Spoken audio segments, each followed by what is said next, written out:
Hello everyone, आज हम पढ़ेंगे क्लास 5th का 4th चैप्टर नन्हा फनकार। नन्हा मीन्स होता है छोटा और फनकार मीन्स होता है कलाकार। वह लड़का एक चौकोर लाल पत्थर के पास बैठा था। चौकोर मीन्स होता है जिसके 4 कोने होते हैं। उसने जल्दी जल्दी कोई प्रार्थना बुदबुदाई और छेनी हथौड़ा उठाकर अपने काम में जुट गया। उसने शीघ्र ही एक प्रार्थना मतलब बुदबुदाई मतलब धीरे से या मन ही मन बोली, और छेनी होता है एक जो पत्थर और लकड़ी पर डिजाइन बनाने के काम आता है। छेनी और हथौड़ा उठाकर अपने काम में जुट गया। कुछ दिन पहले ही उसने इस पत्थर पर घंटियों की कतारें और कड़ियां उकेरना शुरू किया। कुछ दिन पहले ही उसने इस पत्थर पर घंटियों पर कतारें और कड़ियां उकेरना मतलब डिजाइन बनाना शुरू किया।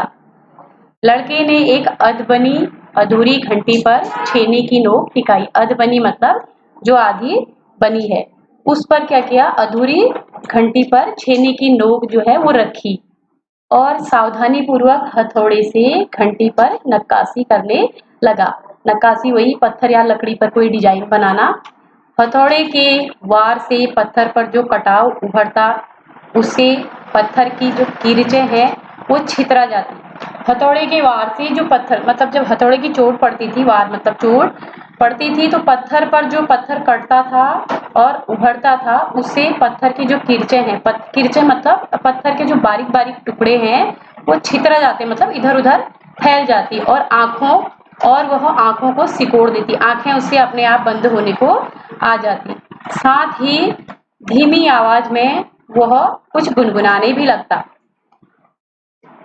उसके चारों ओर दूसरे संगतरास भी अपने अपने काम में डूबे हुए थे। संगतरास होता है जो साथ में काम करने वाले लोग होते हैं, उसे संगतरास कहते हैं।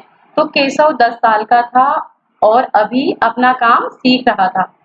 पिता के एक बार करके जो दिखा देने पर वह सीधी लकीरें वाले और घुमावदार डिजाइन उकेर सकता था। जब पिताजी उसके पत्थर पर लकीरें डाल देते तो वो उनको आसानी से कर लेता और थोड़ा सा घुमावदार डिजाइन भी उसमें बना देता। अब तक उसने नक्काशी का जो काम किया था, उसमें से इन घंटियों को बनाना ही सबसे ज्यादा मुश्किल काम था, मतलब कठिनाई वाला काम उसने किया था। केशव जानता था कि एक दिन तो ऐसा जरूर आएगा जब वह बहुत बारीक जालियां, महीन नफीस मतलब होता है सुंदर, जब वो बारीक जालियां बना ले और महीन नफीस बना ले और बेल बूटे, कमल के फूल और लहराते हुए सांप और इठलाकर चलते हुए घोड़े, ये सब पत्थर पर उकेर पाएगा मतलब बना पाएगा। इठलाकर मतलब बड़े शान से चलना या बड़े गौरवान्वित होकर चलना, इसको हम कहेंगे। घोड़े ये सब पत्थर पर उकेर पाएगा, ठीक उसी तरह जैसे मेरे पिता उकेरते थे। तो केशव ये सब सोचने लगा, क्या मैं भी कभी जालियां और बेलबूटे, कमल के फूल, लहराते हुए सांप, ये सारी चीजें बना पाऊंगा क्या? क्या घोड़े पर इठलाकर चलते हुए घोड़े पर ये सारी डिजाइनें मैं बना पाऊंगा क्या? ये वो सब सोचता है। कई साल पहले जब वह पैदा भी नहीं हुआ था, उसके माता पिता गुजरात से आगरा आकर बस गए। पहले वो गुजरात रहते थे, बाद में वो आगरा आके बस गए। बादशाह अकबर उस वक्त आगरे का किला बनवा रहे थे। बादशाह अकबर, बादशाह मतलब राजा होता है, अकबर उस वक्त उस समय आगरे का किला बनवा रहे थे और केशव के पिता को यही काम मिल गया। वही काम मिल गया केशव के पिता को, और केशव का जन्म भी आगरा में ही हुआ था।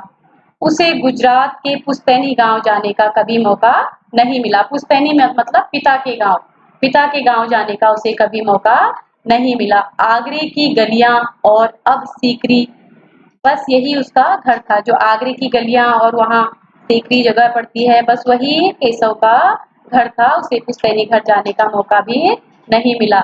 चारों ओर हो रही छेने हथौड़ों की ठक ठक खड़ खड़ के बीच केशव को किसी के कदमों की आहट भी सुनाई न पड़ी। आहट मतलब होता है आवाज, मतलब किसी के पैरों की आवाज भी नहीं सुनाई दी उसको, क्योंकि जो छेनी और हथौड़े थे उनकी ठक ठक होने के कारण उसे ये आवाज नहीं सुनाई पड़ी। इसीलिए अचानक कानों में एक आवाज पड़ने पर वह चौंक गया, मतलब वह आश्चर्यचकित हो गया। माशाअल्लाह, अगर कोई चीज बहुत अच्छी है, हम किसी की तारीफ करते हैं तो हम तब बोलते हैं माशाअल्लाह, ये घंटियां कितनी सुंदर हैं, ये घंटियां कितनी खूबसूरत बनी है, कितनी सुंदर हैं, तुमने खुद ही बनाई है। पीछे मुड़कर केशव ने आंखें उठाई तो उसे एक आदमी दिखा। पीछे मुड़कर केशव ने देखा तो उसे एक आदमी दिखा। बेशक, उसने कहा, कोई शक?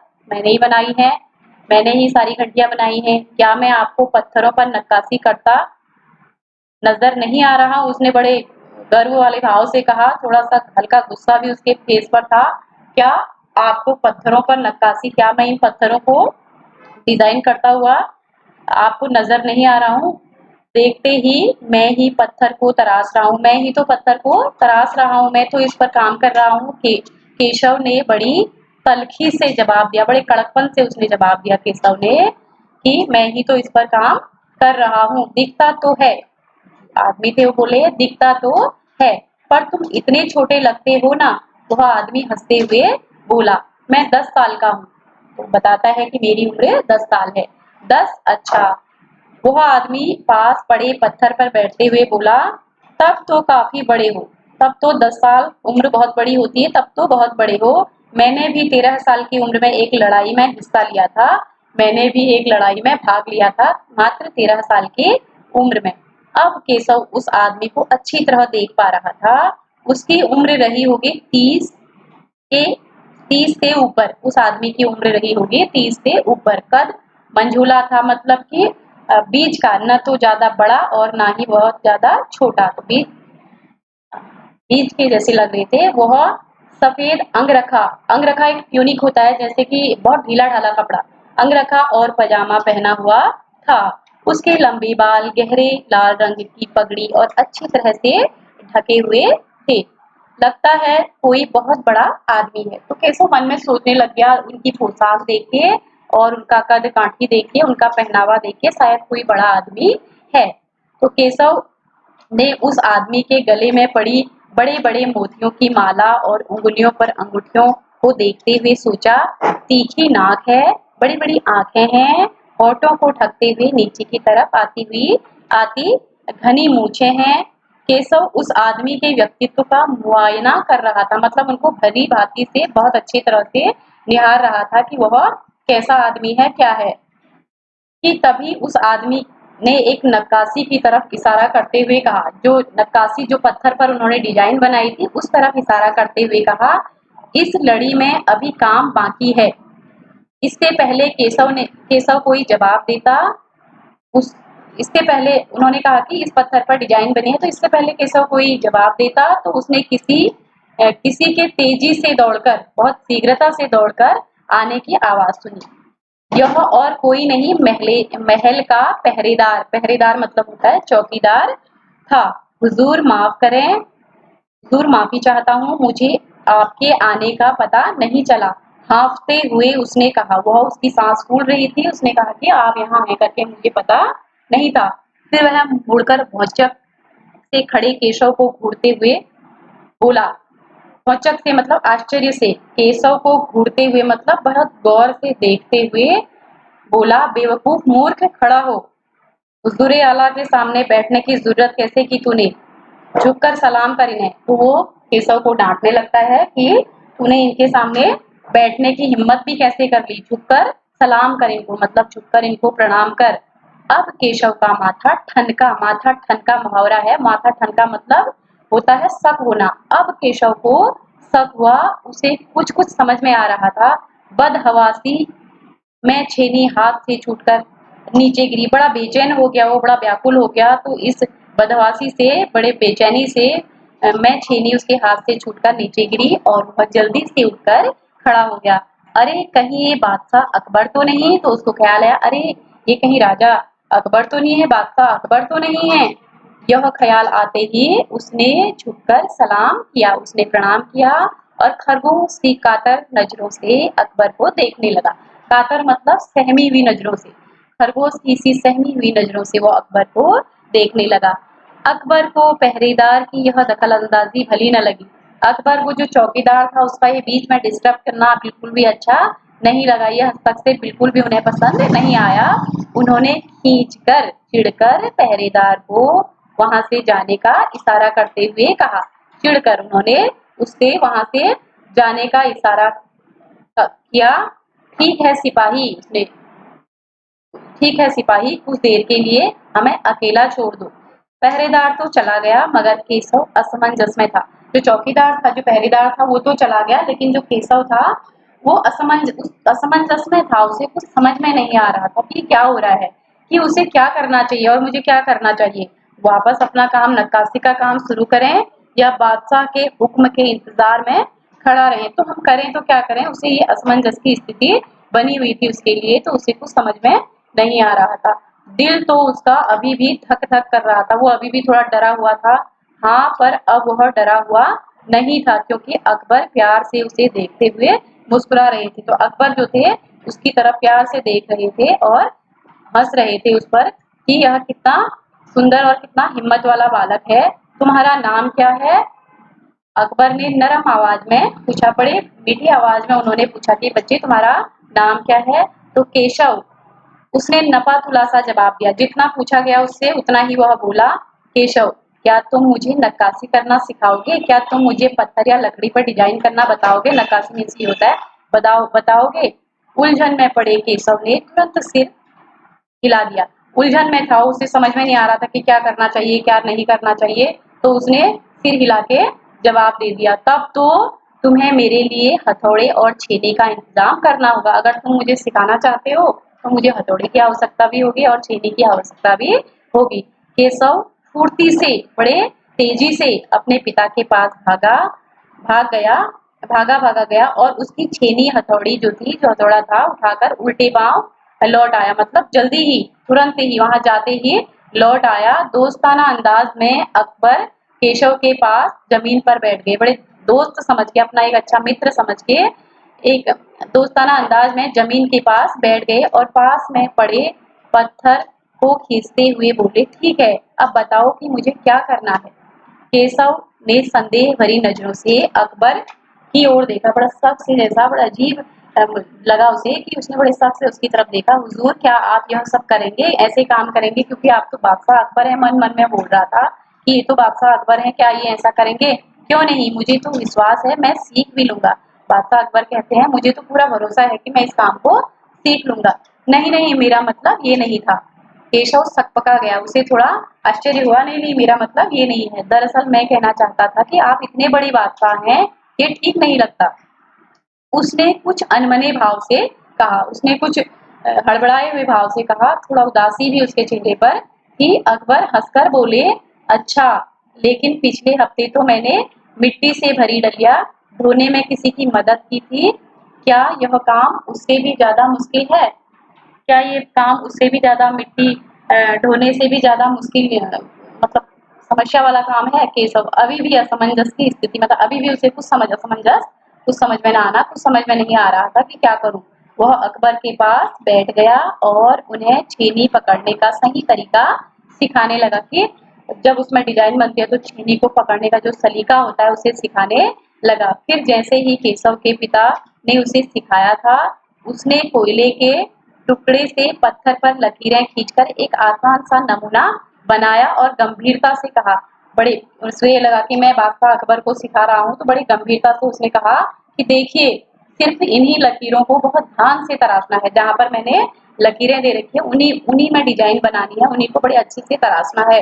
अकबर ने पत्थर पर छेनी रखी और जोर से हथौड़े से वार किया, जिससे कटाव ज्यादा गहरा हो गया। जोर से मारने पर जो पत्थर था वो ज्यादा कट गया। अरे अरे, नहीं नहीं, केशव ने तुरंत गलती पकड़ी और हथौड़े को आहिस्ता से मारना है। जो हथौड़ा है उसे आहिस्ता, मतलब धीरे से मारना है। ऐसे उसने करके दिखाया। और हाँ, अपनी आंखें थोड़ी मीच कर रखें, मतलब थोड़ा सा आंखें बंद करके रखें, वरना जो किरचे हैं वो उड़कर आंखों में चली जाएंगी। जो पत्थर के छोटे छोटे टुकड़े हैं, बारीक टुकड़े, वो तुम्हारी आंखों में चली जाएंगी। अकबर जो है, उसकी बातों पर अकबर मुस्कुरा दिए और कहने लगे, जी हुजूर, जैसा आपका हुक्म है वैसा ही होगा। जनाब मैं केशव अभी भी असमंजस की स्थिति में था। जनाब, मैं केशव भी मुस्कुरा उठा। वह लगभग भूल गया था कि उसकी बगल में बैठा वह व्यक्ति हिंदुस्तान का बादशाह है। एक अनाड़ी से वयस्क पर अपने काम की धाक जमाने में उसे मजा आ रहा था। वह बड़े ध्यान से देख रहा था अकबर किस तरह लकीरों को उकेर रहा है। जो केशव था वो बड़े ध्यान से बादशाह का काम देख रहा था कि वो कैसे काम कर रहे हैं। बादशाह से जरा सी चूक हो जाने पर फौरन उनकी उसकी त्योरियां चढ़ जाती थी। थोड़ी सी बादशाह से गलती क्या हो गई, वो चूक गए, वो भूल गए कुछ चीजें, तो फौरन तुरंत ही उसकी त्योरियां, उसकी आईब्रो चढ़ जाती थी, मतलब उसे गुस्सा आ जाता था। काम करते करते अकबर पूछ बैठते, केशव सही नहीं है क्या? और केशव सिर हिलाकर अपनी असहमति जता देता था। उसे लगता था नहीं नहीं ये सही नहीं है करके सिर से ही अपना अस्वीकृति प्रदान कर देता था। अकबर इत्मीनान से बैठ गए, मतलब शांति से बैठ गए और केशव को काम करता हुआ देखने लगे। अपने काम में खोए हुए उन दोनों को इस बात का एहसास नहीं हुआ कि आसपास मौजूद दूसरे संगतरास उन्हें बड़े कौतूहल से देख रहे थे। जो उनके आसपास जो संगतरास थे, संगतरास मतलब जो साथ में काम करते हैं, वो उन्हें बड़े कौतूहल से बड़े जिज्ञासावश देख रहे थे। उन्हें उन्हें इस बात का एहसास भी नहीं था। अकबर ने गौर किया कि केशव पत्थर पर बने नमूने को ही नहीं तराश रहा था, बल्कि अपनी तरफ से उसमें कुछ जोड़ रहा था जिससे वे डिजाइन ज्यादा खूबसूरत लगे। केवल लकीरों पर ही वो डिजाइन नहीं बना रहा था, बल्कि अपने मन से भी कुछ डिजाइन का निर्माण उसमें कर रहा था, जो कि खूबसूरती उसकी और ज्यादा बढ़े। लड़के के काम करने के अंदाज को देखकर अकबर ने धीमे स्वर में कहा, केशव देखना एक दिन तुम बहुत बड़े फनकार बनोगे, यानी कि एक दिन तुम बहुत बड़े कलाकार बनोगे। हो सकता है कि एक दिन तुम मेरे कारखाने में काम करो, ऐसा भी दिन आ सकता है कि तुम मेरे कारखाने में काम करो। तो केशव बोलता है, कारखाना? कैसा कारखाना? बस एक बार ये महल तैयार हो जाए और लोग आगरा से आकर यहाँ रहने लगे, तब मैं कारखाने बनवाऊंगा। इन कारखानों में मेरी सल्तनत के सबसे बढ़िया फनकार और शिल्पकार काम करेंगे। जो मेरी सल्तनत होगी, यहाँ सबसे बड़े जो फनकार हैं, जो जो कलाकार हैं और जो शिल्पकार हैं, शिल्पकार होता है कारीगर, जो बहुत अच्छे कलाकार और कारीगर होंगे वही यहाँ काम करेंगे मेरी सल्तनत में। चित्र बनाने वाले कलाकार, गलीचों के बुनकर और जो संगतरास, पत्थर और लकड़ी पर नक्काशी करने वाले जो शिल्पकार, सभी वहाँ काम करेंगे। जो पत्थरों का काम भी जानते हैं, ऐसे जानकार भी वहाँ पर काम करेंगे। और जो केशव का जो चेहरा था वो चमक उठा, मतलब केशव बहुत ज्यादा खुश हो गया। वह मुस्कुराते हुए बोला, मैं वहाँ जरूर काम करना चाहूंगा। तो वहाँ काम करने में केशव को बहुत ज्यादा खुशी मिल रही थी। वह कह रहा है कि मैं वहाँ पर जरूर काम करूंगा। अकबर उठ खड़े हुए, अकबर खड़े हुए, जाते हुए बड़े प्यार से केशव का कंधा थपथपाया और कहा, अच्छा बेटा, अपना काम जारी रखो। अकबर उठ खड़े हुए, जाते हुए बड़े प्यार से केशव का कंधा उन्होंने थपथपाया और कहा, अच्छा बेटा, अपना काम आप जारी रखो। हुजूर, क्या आप दोबारा आएंगे? केशव ने उनसे पूछा। केशव ने बड़ी उत्सुकता से पूछा, उसने बड़े खुशी मन से, बड़ी जिज्ञासु स्वभाव से उसने पूछा कि आप क्या आएंगे दोबारा से? मैं जरूर आऊंगा केशव। फिर तो पूरे दिन संगत रासों के बीच केशव की धूम मची रही। वह बार बार बादशाह से अपनी मुलाकात सबको सुनाता, किस तरह से उसकी मुलाकात हुई, वो सारी बातें वह सब संगत रासों को सुनाने में लग गया। रात हो चली, केशव बहुत थका हुआ था, पर आंखों में नींद कहाँ, क्योंकि वह बादशाह अकबर से मिला था, तो इस वजह से उसकी आंखों की नींद भी गायब थी। वह धीरे धीरे अपने पिता के बिस्तर पर घुस गया। पिता ने मुस्कुराकर कहा, तुम तो अभी से इतने प्रसिद्ध हो गए हो, इतने छोटे 10 साल की उम्र से ही तुम तो बहुत प्रसिद्ध हो गए हो। बादशाह सलामत ने कहा है, एक दिन मैं बहुत बड़ा कलाकार बनूंगा।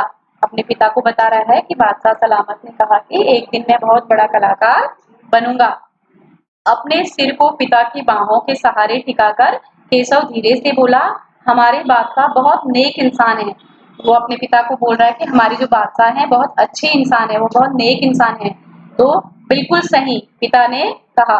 कुछ सोचकर केशव ने पूछा, बाबा एक बात बताओ, बादशाह के पास आगरा में एक से बढ़कर एक खूबसूरत महल है, फिर वे सिकरी में एक यह शहर क्यों बनवा रहे हैं? पिता ने कुछ याद करते हुए बताना शुरू किया।